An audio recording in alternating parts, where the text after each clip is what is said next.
Another man is having a hard time. What's behind this story being so driven on the guy and nothing on the woman? It was power. We got to talk about privacy at public spaces. Coldplay might have thought that was entertaining. Low key, is there a lawsuit here? If you're going to be a cheater, be good at it. She is hard in the face. Her throat may be immaculate. Maybe that's the draw. What do y'all think specifically around the perception of boss bitches, right? Are they looked at unfairly? I don't think her ambition should be a threat, unless your ego is a little fragile. If you want a man to drive your bus, get out of the driver's seat. How about that? When a woman submits, you're already doing it. If she's not, then that's probably not the person for you. If a woman's very disagreeable, it's not that she's just a boss chick. She don't like you like that. We all know people who are just disagreeable. They think that their way is the only way, but yet you want a man strong enough to wrestle that from you. Why should he have to do that?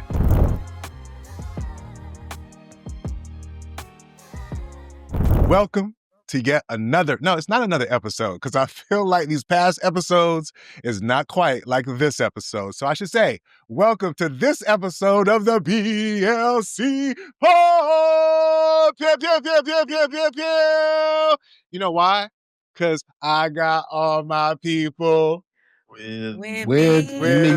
Why be the most excited? I got all my people with me. Okay, we're doing the boys choir. Okay, the remix. It's real deep in here, all baritones.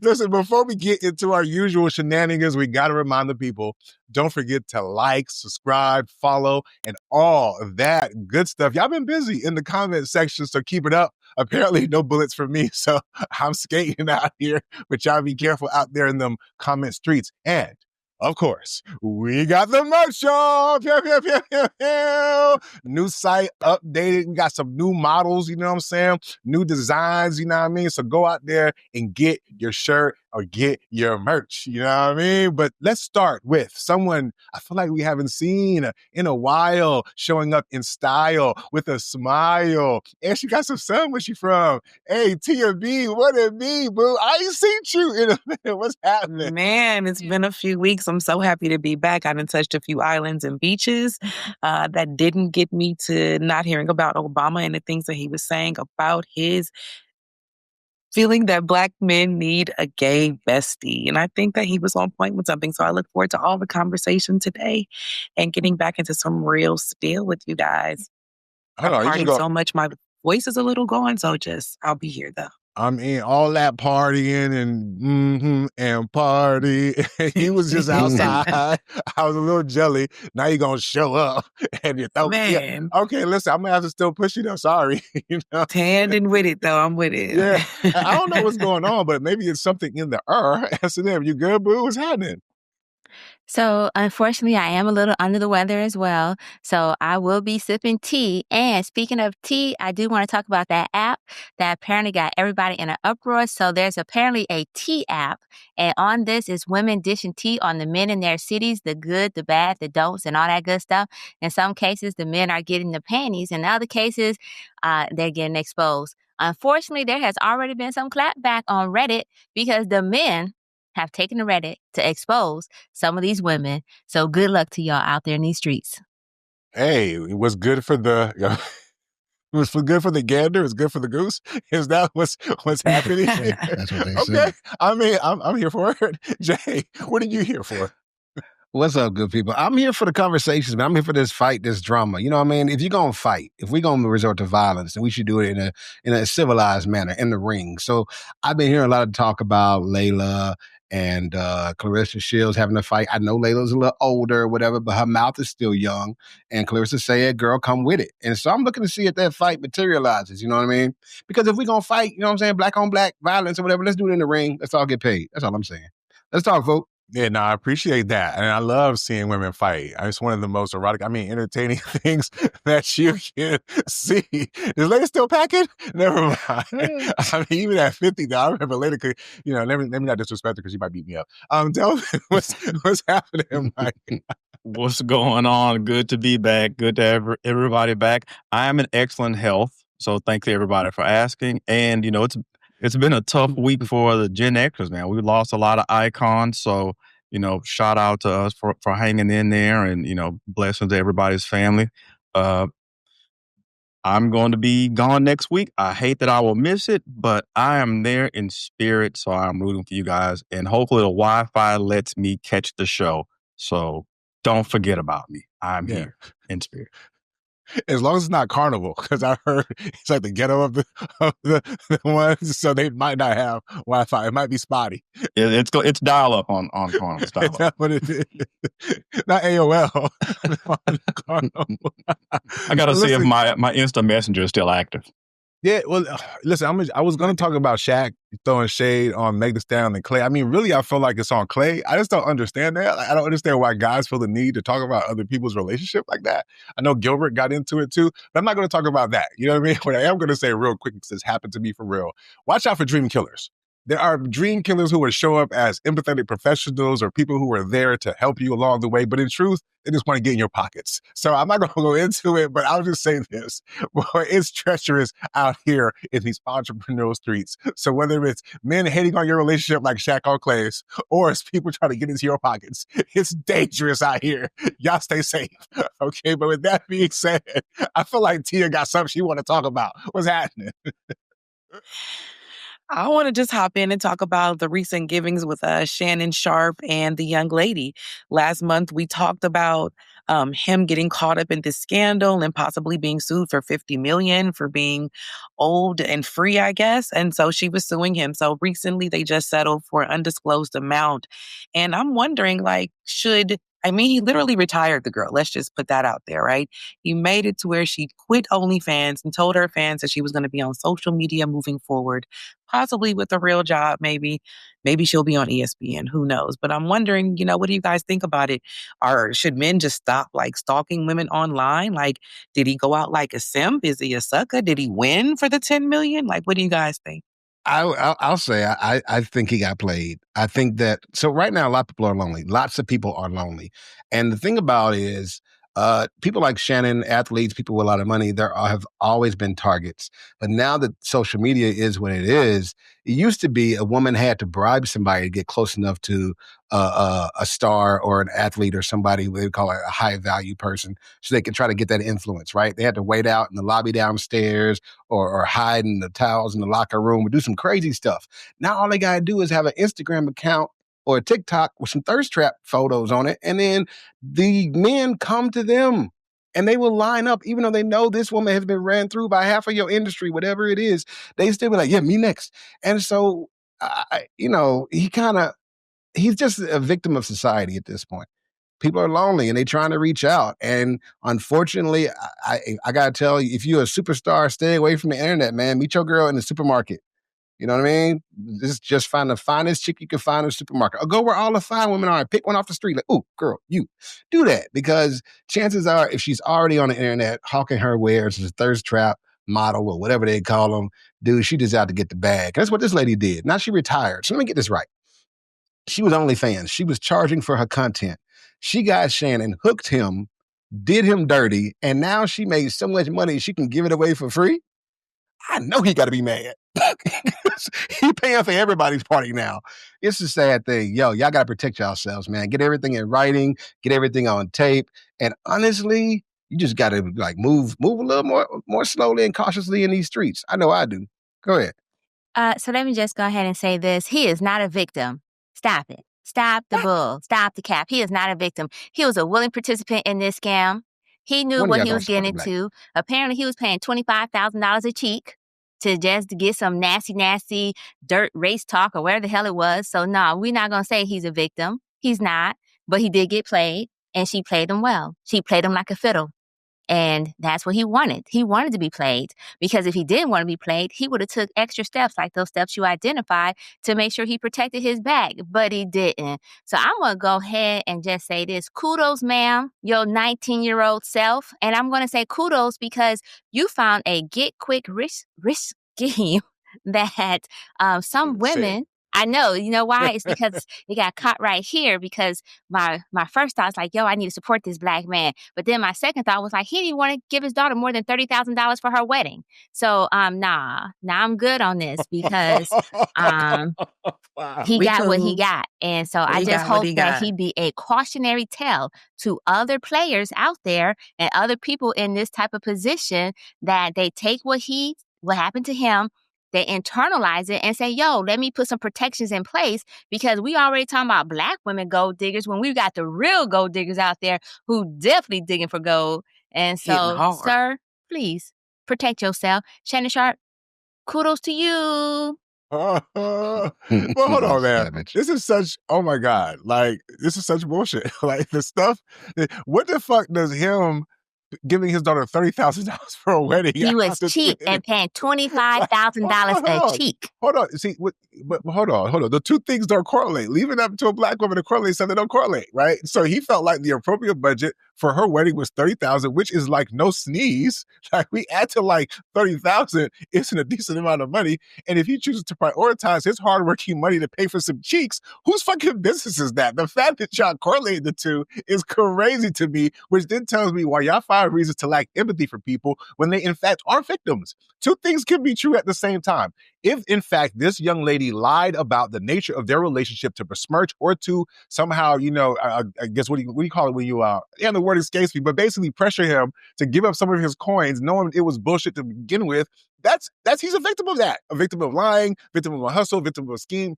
Yeah, I know, I get it. Like most of us don't get scammed, but guess what? Well-meaning people or not well-meaning people sometimes get scammed. So I could agree with you, S&M, that I'm not mad at Shorty for go out there, get your money, girl. Ha ha, you every sucker born every day. Cool, that could be true, but it could also be true that this man is a victim of some bullshit that sometimes women perpetrate at the detriment of other women, right? If we get so cynical because apparently the comment was, or the statement was, hey, they had a tumultuous yet consensual, which is what they negotiated for. It's like, well, damn, sis, if you really did go through something, how did you somehow craft this statement that essentially was built to let him off the hook to go about his business? If you were really like that victimized and had all that fucking proof, the bitch had fucking recordings and all this other shit, right? So all I'm saying is two things we say all the time, but apparently when y'all want to be on your high feminine horse and then wonder why well-meaning brothers like myself, who sometimes we want to meet you halfway, find ways to just be so disgusted because y'all can't even walk across the street enough to recognize when a nigga was clearly a victim in a situation where she lied to come up, right? I can say that. As a man, I can say, yes, he was victimized, but yes, he was victimized and you stupid ass nigga, you should have got. That's what happens when you walk in the wrong neighborhoods too late at night. Cool. But at the same time, I could also acknowledge that, hey, sis, go out there and get your money. But what I can also recognize as a man is that this type of behavior, I think, makes it harder for real victims. We forgot about them, right? When we put on our little case to be able to come to the forefront, because every woman, when we talk about Diddy or any other celebrity, when people come out and say, oh, this guy did this thing to me, even though it doesn't appear to be that way, y'all wonder why we don't believe y'all. It doesn't matter if she's white, she's a woman. You know what I'm saying? So yes, we can get stuck in the prism of race. I get it, but she's still another person who I think the court of public opinion and the fact that she was represented by Busby is like, this is some bullshit. And so when y'all even low-key stand on that without even giving the brother no kind of recompense, you know what I'm saying? No acknowledgement that he too could have been victimized. Just because you old don't mean you can't be a fool. He was old fool. And yes, he got played. But come on, y'all. This is why the gender war will never stop. Y'all never push your guns down. You don't put them down. Okay? They both could be wrong and they both could be right in terms of how the fuck it worked out. And good luck to Shannon, my brother. Stay strong, but stay out of that neck of the woods. It didn't work out you the last time. Go ahead, man. Yeah, I don't think Shannon is a victim of not taking my master class. We could have totally avoided this, which I will be having my classes in the fall. Don't be a cornball. You're a guy, but you got a lot of money. All he had, so you know who never has this problem, and he's in a similar situation as Shannon Sharpe? Leonardo DiCaprio. He keeps his 18 to 24-year-old in line. We don't hear about any of this stuff happening to him. Maybe they should have a little sit down with ask him, like, look, Leo, I tried this stuff.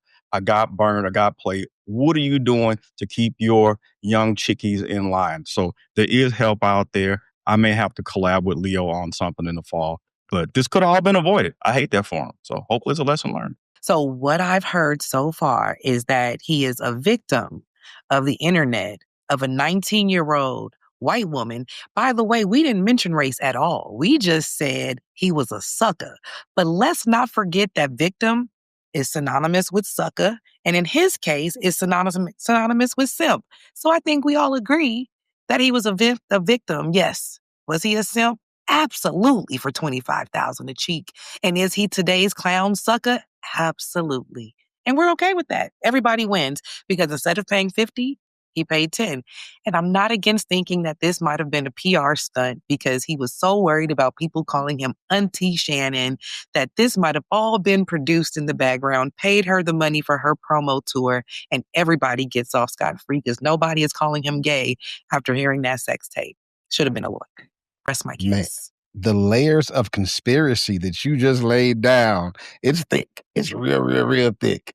And, you know, I don't know. I got a feeling like it's just hard for men these last 2 weeks. Like another man is having a hard time, right? The CEO, the astronomer guy. Yeah, the astronomer CEO. Yeah.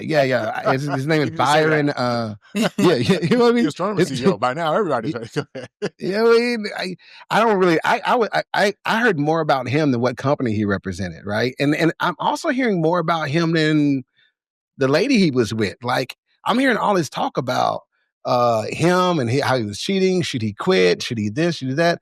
Have you guys noticed it's been real quiet on the HR lady? Like, he was with the HR lady. They was booed up, right? You saw the videos. I don't know if you've seen them or not. So, like, I got a lot of questions from this. Like, to Delvin's point, should there be a manual? Does he need some schooling? Should he be in a workshop or something? Because I don't think he's doing that right. Is there a right way to cheat? Does she get less heat? Does she deserve it because he's in a position of power? I mean, is it one of those dynamics? Or is it because she wasn't that cute? And don't know, everybody like, you know what I mean? And maybe he was the prize. What do you guys think? Like, what's behind this story being so driven on the guy and nothing on the woman? I'm going to jump in on one part of that, and that's the part where it was power. The reason why he's in the story, he's the headliner, is because he had all the power, because he was the CEO and she worked for him. That's why that's the story. Also, it's the story because according to media, his wife and kids was the hot trophy wife, apparently, and the person he cheated with was not so much the hot trophy wife, although she was a wife. So if you take into play the fact that it's more scandalous, if you think about, oh, wow, he had what some men view as a trophy wife, and he tossed it away for somebody that is considered less attractive in society eyes, or some society eyes, apparently not her husband because he married her. So that is why the story is about him versus about her, because he's the bigger draw. That's fair. Anybody else? Because there's also the fact that, SNM talked about like how he was going about it, if there was a better way to do it. I mean, if you're going to be a cheater, be good at it, right? And maybe he's another victim of society and all that. But he should know how to, first of all, it's just one of those luck of the draw things. He happens to have the trophy wife who has a really good lawyer who says she already has divided assets, that it's in her favor. She came out with a lot of information that she didn't think we needed to know, but she wanted us to know. On the other hand, the other lady, I believe, didn't work for him, but she was also a CEO of a different company. Her husband has also filed for divorce, but he's just been silent. So I think it's just, who chooses to speak more publicly than the other. But I mean, overall, if you're going to cheat, be good at it. Don't be hugged up at Coldplay with your assistant standing next to you, because she also got caught up in the storm because she got the tickets. So it's like, they just got unlucky. It was like Lemony Snicket's, right? They couldn't avoid the chaos that was to come. But, maybe you keep it in the room. And you're dating Gargamel. That's the crazy part. All men cheat, and you go for Gargamel, and you have the trophy wife at home, and you have everything you like at home. But here's what I've learned. The JJ has no face. Doesn't matter. It doesn't have a look. And if he wants it, then that's all that matters. She is hard in the face. I mean, her throat may be immaculate. Maybe that's the draw. I do fault him for smashing women at his job. CEO or not, generally a bad idea. I get the whole work wife thing. I think we need to make old school cheating great again, where you just meet at the Howard Johnson or the Super 8, and maybe she can have breakfast or something. the Continental and be done with it. Not going out to the Coldplay concert, CEO or not, that's base shit. Win a relationship. But what I want to know is when was the last time he took his wife to a Coldplay concert? I would be really upset about it. If that were me. I'm just saying. Again, this is how I talk. One of the things I always talk about: how money doesn't unlame you. He is not a natural cheater because career cheaters don't do stuff like this. You gotta, there's shit you gotta do to stay in the game. What I do fault him at though is not being transparent. If you want to touch other people's privates, coworkers or not, you need to go negotiate that stuff so you can be at the Coldplay concert with your wife and the HR lady. We all in it together. We're gonna all get box seats. It's all good. Again, this is what happens when you don't have your shit tight. So I'll bring that on him, man. You got a lot of money, but doing lame shit. I hate that for him. Not bad. There's a show, right? We have our show is largely male audiences who watch our show. And on this particular episode, 60% of the show is males, but like we straight shit on men to where I got to be the one to speak up. Like I'm the resident cheating expert, right? And so fuck it. I'm willing to do that for the show, right? Regardless of how it might make me look, because it's like, what the fuck are y'all talking about? You know what I'm saying? Like, first of all, Delvin, the expert, right? Absolutely. The expert of cheating? Because I don't think so with that response, first of all, right? The reason why you could tell he was a career cheater. You know why? Because he felt comfortable enough to be hugged up at the Coldplay concert. This wasn't his first rodeo. He'd have probably been to several concerts. Did he strike you as somebody? No. This was the first time that the camera was on him while he was minding his own business. Homie is out there at the concert. He's probably been to plenty. Never had the spotlight put on him before. And so all of a sudden, and you could tell by his response, he was shocked. Right? So I want to push back on a couple of things, okay? So number one, I don't think this was his first rodeo. I think he's been a career cheater. Just because he has it, we'll get to the whole wife thing in a second. That's number one. Number two, we got to talk about privacy at public spaces. I mean, the man was just minding his own business. Coldplay might have thought that was entertaining because he was the one that made it hot. And then he said what he said. Like, low key, is there a lawsuit here? Like, if he has to pay some type of divorce shit, I'm suing Coldplay for like not minding his own goddamn business, right? He made a comment that was libelous. You know what I mean? Just because Shorty was cold and I was providing her with some warmth does not mean I was cheating. The fact that he intimated that and it became a meme, that's really what the problem is. That's number two. And number three, so yeah, society is to blame a little bit because we want to be all in people's business. And then people got hot. They found the wife, yo. She had to fucking block herself out of social media because y'all thirsty ass people came and attacked her while she was minding her own business. Homie might have got away with it if it wasn't for Coldplay and the fucking kids, in the words of Scooby-Doo. Okay? So somebody got to speak up. That's number three, I think, somewhere along the list. Number four, I mean, low key, man, a concert might be a good spot. You're one of thousands of people. Ain't nobody checking for you. Nobody really knew him for real. So he was incognito. Like he was at a restaurant or something like that. I mean, I could see that, but he was among 20,000, 30,000 people. Okay, so I get that we want to clown him because he got caught. It's easy for us to judge when the motherfucker gets caught. Okay, sometimes it happens to the best of them.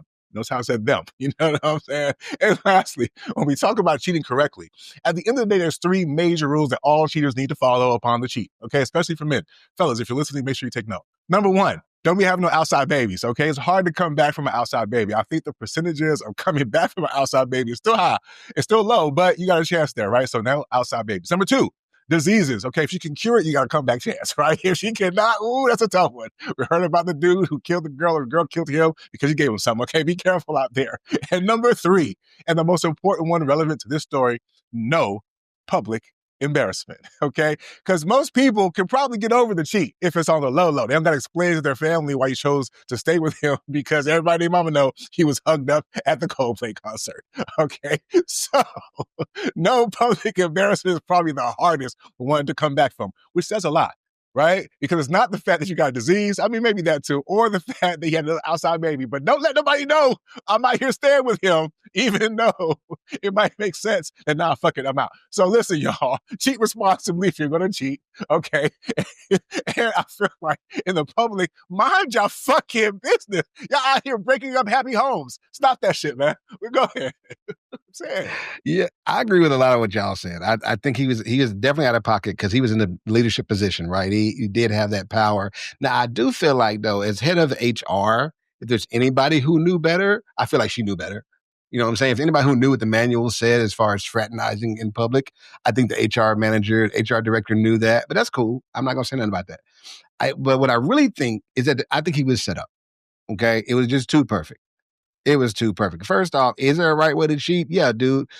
First off, if you're going to cheat, then you should make sure that if you're left with who you're cheating with, it's an upgrade. Okay. If it's not going to be an upgrade, then don't cheat. Well, don't do that. Just go on back home and wait till your blessing come or whatever come around. That's not for you. Okay. Please don't lower yourself for something you don't want to be stuck with if that's what you're stuck with. That's first. Secondly, man, like my boy was saying, all this public stuff. So this is what made me think that there was more going on. I think he was set up. I think that whatever the situation was, his wife, she was so ready, y'all. SNM, you pointed it out. She came out with her statement so quick. She was on the draw. And her points were so tight and devoid of emotion. She was like cool with it, surgical with it. And so I feel like she must have either been prepared or she got right real quick. But the way I'm looking at it, and the reason I say set up, is because why did they get picked, right? Why? I think he had been seeing this lady for a while. They had a relationship. He was now starting to feel the things. He's like, oh, we're going to be normal. Let's go on a normal date. And he over there feeling normal. He get booed up and the lights on and he don't know how to act. Sir, if you haven't talked to your wife, don't be booed up with nobody else in public, sir.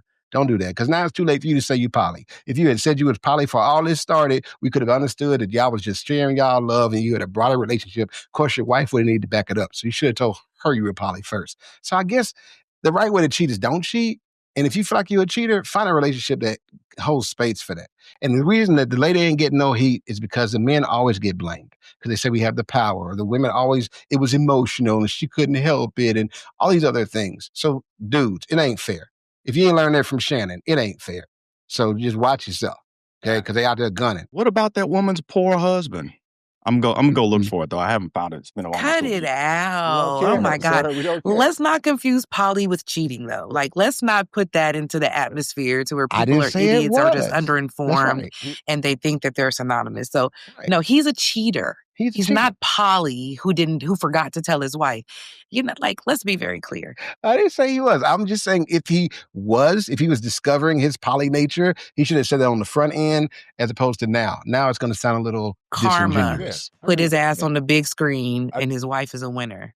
Just like the white girl with Shannon Sharpe. We're 2-for-0 right now. So divorce is winning. Gotcha. Oh, I also want to clarify something. Walking away with a bag is winning. Listen. To you, but her home is broken. Her kids to them. I hear you. It was broken while he was sleeping with Gargamel. I'm just making the point that just because it's a happy home to me now she's better off. Okay, I get it. Might not have been happy either way. We don't know that. Okay, we know she's happier single than she would be if she was broke. We don't know what. We don't know what the fuck you're talking about either. Please stop it. And then please, hold on. Please, what the fuck? You're making up some shit. I feel attacked. He cursed at me. Because what the fuck? We all making up shit. But I also want to say something because apparently y'all know shit about cheating. Y'all think that niggas be cheating because they want to leave their current? Y'all kept on mentioning about how fine she was. Niggas don't cheat with a better bitch. That's what women do, right? When women cheat, most likely they're going to cheat with somebody who's better than the nigga they were with. That's not what niggas do. Niggas cheat down because in truth, they're not trying to leave their current situation. Duh. You know what I'm saying? In fact, women out there, a little advice for you. If your man cheated and she is better than you, likelihood he's been gone. You know what I'm saying? You better hope that you can look down at that bitch because that gives you enough confidence to stay in the relationship. You're welcome. But speaking of boss bitches, you know what I'm saying? Because Jay was talking about, she's a head of HR or whatever. She was a boss bitch. You know what I'm saying? So, of course, she was moving like a boss bitch, dude. You know what I'm saying? She was an ugly one, but a boss bitch nonetheless, right? But it's funny because the dude who married her, right, was what? Was he a alpha? Was he a beta? Because listen, men are saying that some of y'all boss bitches are too much man for them. You know what I'm saying? You're like, he's also man enough for me. Bitch, you're too much man for me. Like, what's going on? That's what dudes are saying in the clip that we saw. There was one clip where the dude was like, how can women make space for a man when they become the man they want? Or something like that, right? And the wonderful sister had an opportunity to kind of explain that, hey, sometimes women who are male-driven feel sometimes can't turn it down when they get to the crib, okay? So the question I posed to my esteemed panel, right, when it comes to boss bitches, because remember, not every bitch is a bad, not every bitch is a bad bitch, that's true, but also is a boss. So what do y'all think specifically around the perception of boss bitches, right? Are they looked at unfairly? Is it possible that men are sitting there making assumptions that these women, because they're successful in their fields, can't be soft, can't be feminine at home? Is it an unfair assumption? Or is it in fact true that unfortunately women are displaying skills or, traits that make men feel like, there's too much man here already, I'm good? What are your thoughts about that? I'll jump off the mic. So I'm just going to say this. I think that sometimes first off, I think we need to stop calling a confident woman masculine just because she's confident and has purpose and know what her purpose is and she's driven to fulfill that purpose.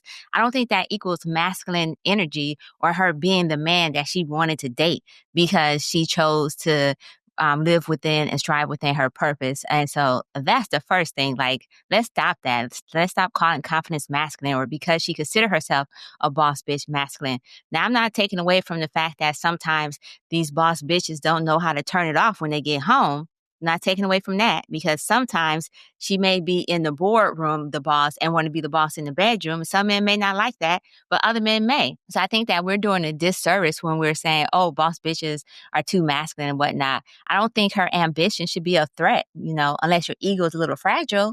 And then I can see why her being a boss bitch would be considered a threat to you. So I think that in the end, though, women, we can be soft. And I think that because we can be soft, it just takes the right person to bring the softness out. Because naturally, we want to submit.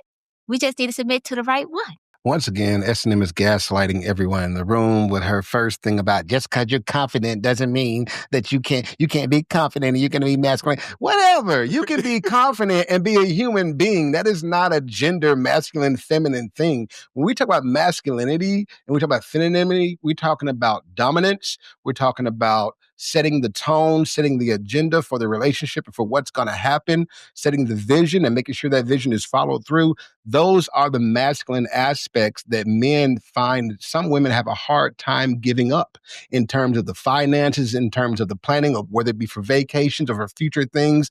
It's hard for some women to give over the reins because they want someone to wrestle it from them. And we ain't got time for all of that. If you can't recognize the leadership in the dude and hand him the reins, then he's not the right dude. And man, if you fighting that lady for control, that's a whole different conversation.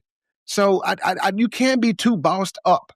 You can, because you can go to your job and be a boss. My wife at her job is a boss. When my wife comes home, she is not the boss because she don't even want to be the boss because she done bossed out at work and she'd like to come home and let somebody else be boss. So I know you can have balance. You can be a boss, and be balanced. But you have to understand that ambition is not masculine. Courage, confidence, they are not masculine. They are traits of success. And we should all strive to be successful. What we should not all strive to be is overly dominant or assertive in the pace and the direction of our relationships and our environments. One person going to have to decide which way it's going. That's what I'm saying. So some of y'all need to tone it down. Tone it down, ladies. Two people can't do the same job. I'm going to say this and I'm going to stop. If I get on the bus and there's somebody already in the driver's seat driving the bus, I have no choice but either to kick them out that seat or go take a seat somewhere else. If you want a man to drive your bus, get out of the driver's seat. How about that? You said that, so I appreciate the fact that you define what qualities and characteristics that you do not view as masculine. But in the general world, those are viewed as masculine traits because that's what we've been socialized to believe. While you may not, and some of the panelists may not view it that way, in the general world, that is the way. Because that's why when we are assertive, we're called aggressive. That's why when we portray ourselves a certain way, we're deemed a bitch. As a matter of fact, sometimes when we're being assertive, we're called a bitch for being assertive. So for you to say that those traits don't equate to masculinity, actually, in today's society and in the past society, those traits were considered masculine traits. You can look up traditional masculine traits and you'll see those traits listed. Confidence, courage, bravery, because women weren't expected to have confidence, courage, or bravery, or any of those things. But I appreciate the fact that you are an enlightened individual and have identified for you in particular, those are the traits you're talking about. Now, when we talk about the drive and the vision, I'm hoping that while you have the drive and the vision, that you're also taking in her input, because if you're a leader, you should also want her input so that y'all can have this in this together, right? You can make the final decision all you want, but at least get her input. That's all I'm saying in regards to that. But I just want to push back a little bit on where the characteristics that you define, when traditionally those characteristics were considered masculine. And it's only now that we're being gender fluid that we're now saying, hey, those are not masculine traits. And women have been saying that those are not masculine traits. She bakes your biscuits, Jay. Your biscuits. No. Let me push back real quick. So you said that when women are assertive, they get called a bitch, as though bitch is what you call an assertive person. I push back because when a man calls another man a bitch, he's calling him anything but assertive. But that's because you're using the gender norms. So when a man you're using the gender norms, even though you think you're doing nonconformity, but you're actually using the gender norms. So when you call somebody a bitch, you're insulting them because you're calling them a female dog. But when they call a female a bitch because she's being assertive or aggressive, it's because they already viewed her, the dog part is already in there, but it's like, oh, she's being a real bitch and then they'll say, oh, she got an attitude. She's being a real bitch. So I'm just saying that, yes, for men, when you call it, you basically say, oh, you like a female. But for women, when they use that term, when they say, oh, she's being a bitch, it's in a derogatory manner. It's because she's already a female, but because she's now being assertive and she's asserting herself, now she's overstepping her boundaries. And so this is a way for men to put that woman back into her place by calling her this a derogatory term that would be negative if it's called to a guy as well. Fight back, Jay. One more time. Fight back. You got anything? Okay. No. Let him in. Let him in. Let him in. Let her win. No, she took that. We're not going to do that. I see you have said Tia. No. So I speak towards this from personal experience. Just being 5'11", just being a Black woman, just being educated, just having a degree, just being from a certain area where we talked very direct and straightforward without a lot of fluff. I encounter men who, even in just general conversation, sometimes you're like, are you always this aggressive? And I'm like, am I always this straightforward? Yes, I'm a direct person. I think that the sense that being straightforward and direct or making a lot of money is masculine is shaped in a lot of things that precede us, right? Gender, social norms, relationship norms, things that people think that are masculine that women are now more than capable of succeeding at, right?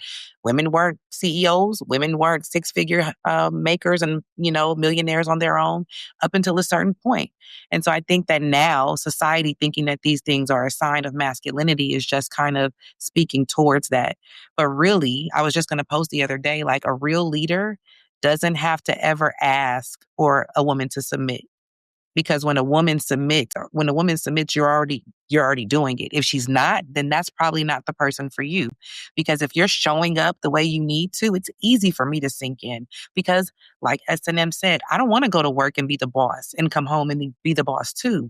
There's a point in our lives when we choose to be in a soft girl space and we deserve to have that moment. And with our partner, that's where it should be. So instead of all the, it really boils down to insecurity. The men that I've dated, if they're shorter, if they make less money, there's an issue of insecurity and it becomes the who's the man type thing. And it's like, well, if you have to ask me, then that's the problem because I'm very clear or else I wouldn't be with you. So I think people get it mistaken. Success does not equal masculinity. Money does not equal masculinity, but character, right? I am who I am. You're going to accept me for who I am or not because somebody else wants it. And I think that's where people fall off. Yeah, I think the big thing that we got past is when I hear boss chick, I mean, I think you think of somebody that's disagreeable. I mean, you can leave the assertive off of it, just disagreeable. And I don't think that may come in handy a lot of times in the business world. But if a woman's very disagreeable, it's not that she's just a boss chick. She don't like you like that. I would get the hell out of it. I think that's the bigger issue. Whether she's a CEO or a director or whatever her position is, if she really rocks with you like that, she's going to be a complete kitten around you. That's been my experience and that's been my observation. She doesn't like you like that. Now, can some women not know how to turn that off? Absolutely. That's a thing. Completely agree with that. But I mean, when you got her you got her toes curling like that, she'll turn it off. Happens every time. It's crazy. Oh my God. She's just because she likes you. I mean, can it be if it was all so simple then? Okay. There are women who actually like the guy and just doesn't know how to like him for real. Like, what training did she have in liking the guy? Is it possible there's some women who are just so used to being alone? Forget just being a boss bitch. Like, some people who are just so used to being alone, they just don't know how to be with somebody else. Right? Could that be a problem? Okay, so then you add the layer of a woman who'd even call herself a boss bitch, or a woman who would see herself as a boss bitch. What does that imply? Does it entail? How does she move through the world? Is she a little bit more demanding, more curt? There's certain behaviors that I think certain types of bosses, male or female, is a turnoff for most people. Now, is it fair enough to say that some people may respect it more when it comes from a man? Absolutely. But that doesn't mean that both of them are like not distasteful to some people, if not most people. I hate my boss, et cetera, et cetera. Right? So you try to bring that into the context of expectations for a man. Like, y'all seem to not really understand the dichotomy of a man who is trying to measure up to the man that you already think you are. Because unfortunately, let's say, for example, money is the measure of manhood to you, right? If you're already making a lot of money, there's a reason why women who make more money will never, or not never, choose to or prefer not to date a man who makes less than them. Is it possible that just by being a boss bitch and having that mentality, meaning that now your ceiling is now your floor, or your floor has now your, whatever that phrase is, right? Because you're expecting somebody to come into your life and make more than you, just simply off of economics. Because maybe you judge manhood and masculinity. It's funny how y'all talk about things that people judge for femininity and masculinity, but I think when we talk about the dating space, it seems like money, who makes more, is the reason that many of you guys will submit, right? Or recognize that power position. Even the boss bitches say that, right? Is money in and of itself a representation of masculinity? No, because women can make it too, right? But it's okay when y'all do that, right? And the funny thing is, Jay kind of touched on it a little bit, but you take one thing and then you make it something else to make your point, right? We all know people who are just disagreeable, who just think they are the boss of everything. They make it hard for people to get input, right? They think that their way is the only way, but yet you want a man strong enough to wrestle that from you. Why should he have to do that? Is this, what the fuck, is this WrestleMania?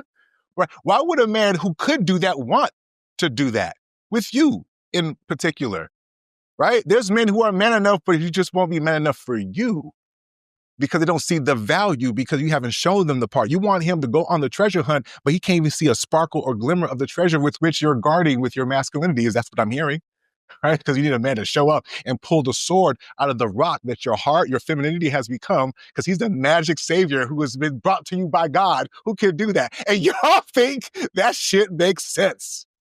Well, help me make it make sense to me. Right? Because I grew up in the era where it was about taming the shrew. So you're talking to a nigga who understood that. But some shrews are not meant to be tamed, right? Certain things have calcified in regards to how y'all look at your own self-esteem, to where there is no room for men to live. For the women, this is not an issue. I'm sure they're making it happen, right? But we're talking about women who identify as a boss bitch. The girl who was talking from the clip was trying to say, oh, men say they want a boss bitch, but when they get, no, we don't say that. No, we don't. We don't really care. We're the only bosses that we really need in our lives, for real, for real. We'll deal with y'all if you happen to be a boss, but as long as you know your place. Are we going to keep your will or no? The shit that gets me is that y'all be wanting to be put in your place, because that's what I hear. A man who is strong enough, who's throwing the dick down enough. But yet, your feminism says, why should I need a man to put me in my place? You're confused unto yourself. And then you expect some well-meaning, capable, thoughtful nigga who done made enough money drop a good dick off to want to deal with you, when there's plenty of non-boss bitches who know their place. And lastly, I'm going to say this, because the thing that's funny to me about this generation is y'all act like people don't know how to use femininity to rule shit. There's not only one way to rule things. There's a time, I know, it's hard to imagine. Can you close your eyes with me, shall you? There's a time where women knew how to use their feminine wiles, in part with their ambition, to get their way when it came to men. They didn't have to knock men over the head with how much money they're making or how many degrees they had to do that. They could drop, a handkerchief to get a man's attention. If you're not using any of those tools, right, whether you're a boss bitch or not, then how do you expect the man to pick up those choosing signals? That used to be a thing, right? So this idea that being a boss or knowing how to manipulate, or because I know how to manipulate in other ways, right? Yeah, I know how to use our femininity to get what I want in other ways. Sometimes see joy, right? But my point is that y'all act like that you can't be a boss and feminine. And I think the crux of this conversation is the fact that, unfortunately, men are finding, I think 67% of men are finding that women who deem themselves as boss bitches are incapable of turning that shit off when they get home. It's not a real stat. I made it up. But see how believable it was? Right? It just makes sense. It might even be higher. And I was giving y'all some grace. In fact, the fake report says 74% of women are incapable of turning it off once they've officially aligned to man bitch status. I'm going to shut up and let y'all get in there. But y'all don't want to talk. Yeah, Okay. I get guys to talk. I'm just going to alternative facts. Let's make sure we fake. So much bullshit was just splattered just now. The karma of the cold is attacking you. Now you're coughing and stuff just from the bullshit you're spewing. I hate the fact that every time we talk about women in a position of anything, that we have to find a way to make them culpable and responsible for the bullshit of the man. I like the way we spin it and flip it and turn it. And listen, you can't move the goalposts and talk about from boss bitches to people who have aggressive personalities. Those are two very different components. A person is able to be a boss. I know a lot of boss men, lawyers, doctors, CEOs, big money, big wigs who are nice people, who know how to come home and be sweethearts to the people that they love on. I know women who are the same. Why would I think that? There are certain individuals who are boss bitches who people look at like it's a negative connotation and they judge them inaccurately. They are treated differently because people approach them as if they feel they are bigger than the man they're talking to. That is an insecurity issue. That's a self-esteem issue. It is yours, not hers, that you walk into a space and feel less than. Unless you're being demeaned or belittled or made to feel that way, then you have to check in with yourself. Why, when you walk next to a boss bitch, because I don't even think that there's a woman that I know who calls herself that. We may do everything that we do, but I don't call myself a boss bitch. I just do me. I don't know people who say boss bitch. That's a man-induced term in order to kind of make us the villain in your crime story so that you can be the victims that you want Shannon, Sharpe, and all these other nignogs to be because it sounds good to you. To us, it sounds like Charlie Brown's teacher. Wonk, wonk, wonk, wonk. You can't tame a shrew that you don't have. Like, cut it out. And feminine wiles are still being used to this day, as evident by the fact that we just had Shannon Sharpe as our lead story being fleeced due to feminine wiles. Yes, that's a great example, SNM. Them feminine wiles. That's today's version of feminine wiles. Them feminine wiles apparently Good job. is working out for some people.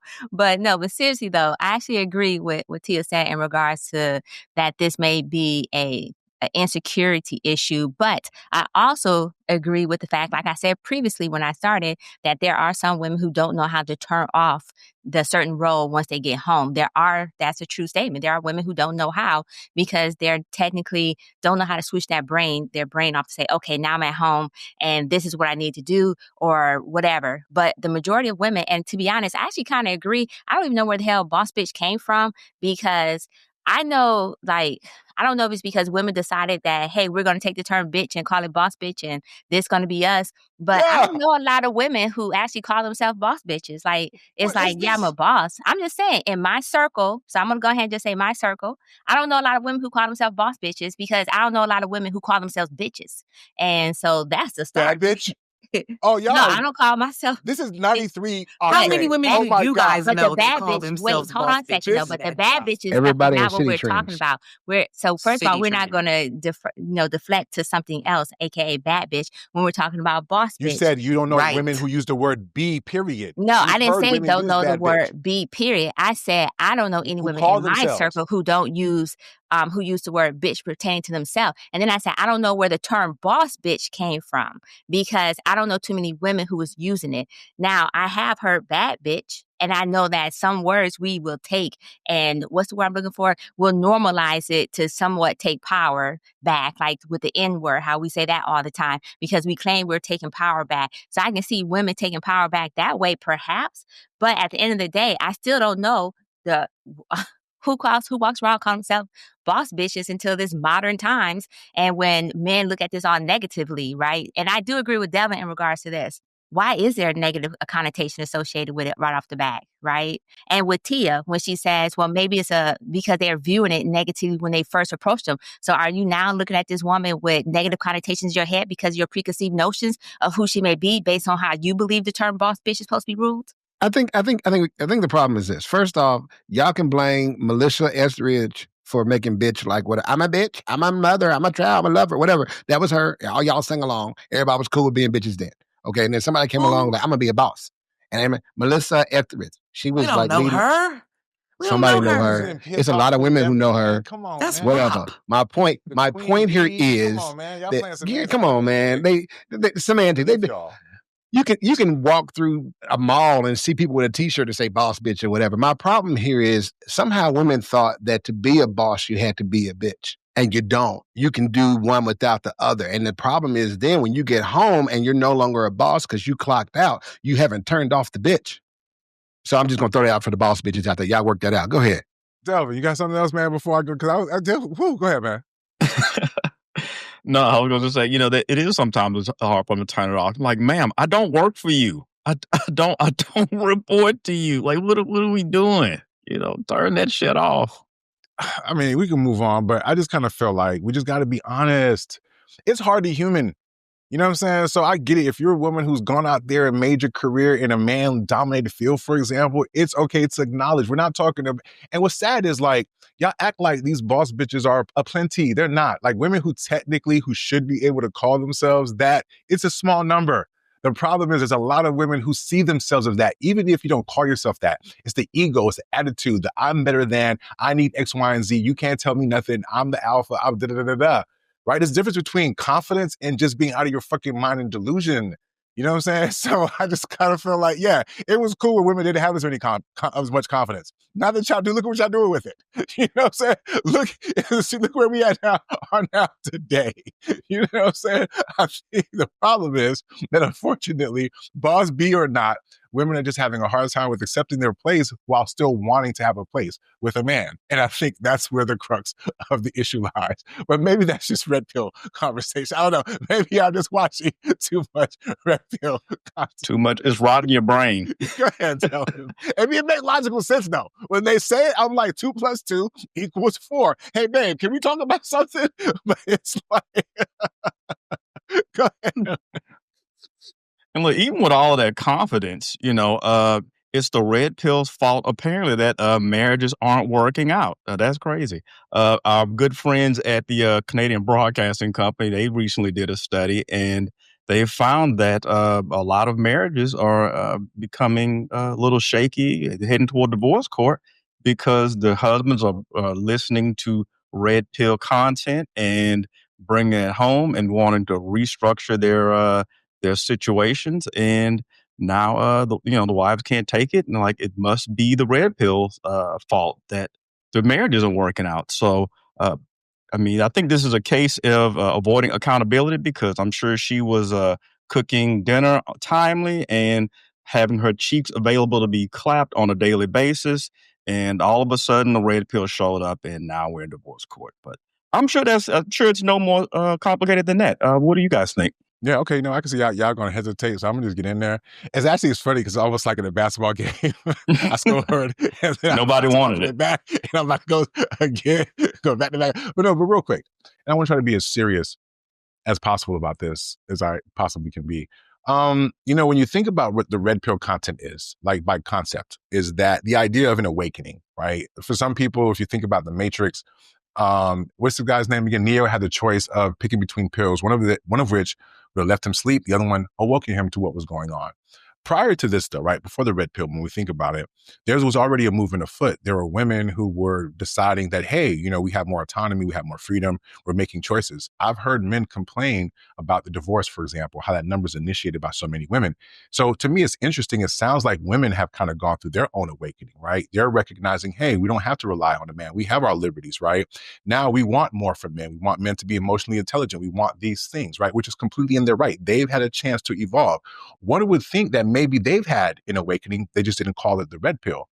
Because I think it's important to have that context, because what's happening, and I think when I hear men today talk about in the red pill context, they're responding in a lot of ways, right? They've heard the criticism. So for example, when I hear some of the red pill dialogue say, hey, in order to get submission, you have to become a certain type of breadwinner or a certain type of earner. I wonder where would they have gotten that from? Songs, I remember Eddie Murphy and Raw talking about, gotta have a J-O-B if you want to be with. Back then, it was just about having a job. Now it's you have to make a certain amount of money, right? So I think it's fair to look at it in that context, because I do think that people can say, oh, red pill is ruining marriages. But is it possible that red pill is awakening men to the true nature of women? right? This idea of whether or not she really cares about you for real. Does she see you as someone beyond a protector and a provider? If that's the only way she sees you and you demand a certain level of respect, have you worked hard enough to obtain it? Right? Should you be okay with just being utilitarian and dealing with whatever, right? You've heard the term happy wife, happy life. Now it's happy spouse, happy house, because men have said, well, damn, why is her happiness the only one that matters? Right? And when you couple that with the conversation around mental health, right? And whether men are being seen and are heard, the number of suicide, that, whatever the new word is for that, I haven't learned it yet, but you get what I'm saying, right? So all these things play a role, right? And so I think it's fair when we talk about, is the red pill ruining marriages? I'm going to say no. I think it's a far more nuanced conversation. I think it's very possible that if guys are already married, right? And they're already in relationships and they're awakening and recognizing that I'm nothing more here than just a provider. She doesn't really care about me for real. And on top of that, even though I'm working hard, she still might cheat on me or file for divorce because I haven't caught up to her emotionally. I'm not intelligent enough, right? All these different things. And when I try to bring up issues, she gaslights me because somehow the fact that I'm bringing it up hurts her. So now I have to spend time calling her for the issue that I wanted to bring up and resolve in the first place. And so y'all are expecting men to stay in these relationships. And I think Delvin intimated this, like, oh, it's red pill. No. Right? There must have been something there before he discovered an alternative way of thinking, right? Because the last thing I'll say is there is a real conversation, and I'll be honest, right? Because I'm in the age group. I grew up in a time when R&B was about love, right? And how you uphold and how you should treat your woman. And I think back then it made sense because it felt like there was some reciprocity there. That if I did those things, that woman's going to love me back and we going to, go happily ever after, right? But that doesn't seem to be the case now because some people feel like, oh, if I show up that way, I'm a simp. Or she's going to take advantage of me because it's all transactional, or she doesn't really value me for real. So I get it. We want to blame the red pill for these issues, but I think they've done a good enough job of awakening men in part to the nature of maybe today's women or some women. And to act like that's not the case, I feel like there's numbers that would say otherwise. And it's funny because these brothers use those numbers when they're making their case. So I don't think it's the cause. I do think it could probably be an acceleration because there was bullshit there to begin with. And I rest. I got to agree with you on a lot of what you said. I personally think that the red pill to me has a lot of an analogous movement to the women's lib movement. Women were sitting around going, I don't like the way I'm treated. And another woman was like, oh, girl, me too. My husband does the same thing. And girl three goes, we don't have to take this. We don't take this anymore. We're going to burn our bras and we're going to march and we're going to do all these things to change the way things are. And that's what they did. I'm proud of you, ladies. I salute you. And for every man who is now standing as a founder of his own level of this movement, I salute you too, sir. I salute all of you who are getting together and realizing that socially there is a trend that is not beneficial to men and it is not working out. And the only way we're going to correct things and get to some sort of equilibrium, some sort of harmony we can all work with is that we've got to be able to articulate what our concerns are. Right? And we got to know, hey, this isn't just a problem in my marriage. It happens in other marriages. We got to be able to talk about that. So the red pill nobody's against women. Nobody's attacking women. This is for men. It's not against women. Okay. It's something we're doing for us. Right? We're trying to make ourselves stronger on the inside. Right? See, when women say, I'm in my soft era, everybody clap. Everybody like, girl, you go, girl. When a man says, I'm in my boundaries area, suddenly like he toxic. Nah, let's get this straight. Red pill is not about men trying to control women. It's just about men wanting to be able to make sure that their voice isn't silenced. And because when they are when the canary in the coal mine dies, or when things are starting to go south, somebody should raise the call and we should all start talking about it. Y'all keep saying alpha lord, like it's a bad thing, but you want an alpha man, don't you?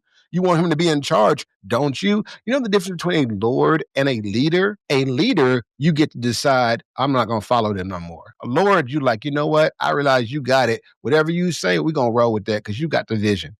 Maybe he has the vision. I'm not saying men should lord over anybody, but you got to let that man lead. And some of y'all, every time the man speaks up, you're like, oh man, he's tripping, but he's just trying to lead. You wanted a leader, right? That means some things are going to have to change.